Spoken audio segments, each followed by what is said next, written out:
আসসালামু আলাইকুম বন্ধুরা, আশা করি সবাই ভালো আছেন। আজকে আপনাদের সাথে শেয়ার করতে যাচ্ছি বাড়িতে মেহমান আসলে ঝটপট কিভাবে সহজ উপকরণ দিয়ে নাস্তা তৈরি করা যায়। প্রথমে আমি নিয়ে নিলাম লাচ্ছা সেমাই 1 প্যাকেট। এগুলো ভালো করে ঝুরঝুরা করে নেওয়ার জন্য হাত দিয়ে আমি করতেছি। তারপর এখানে মিক্স করব চিনি মিক্স করা হয়ে গেলে এখানে আমি মিক্স করব গুঁড়ো দুধ, আর তারপরে একটা ডিম দিয়ে আমি এটাকে ভালো করে মিক্স করে নেব।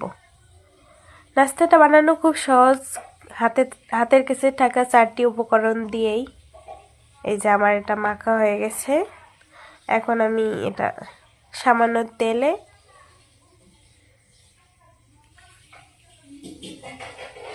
ভেজে নেব।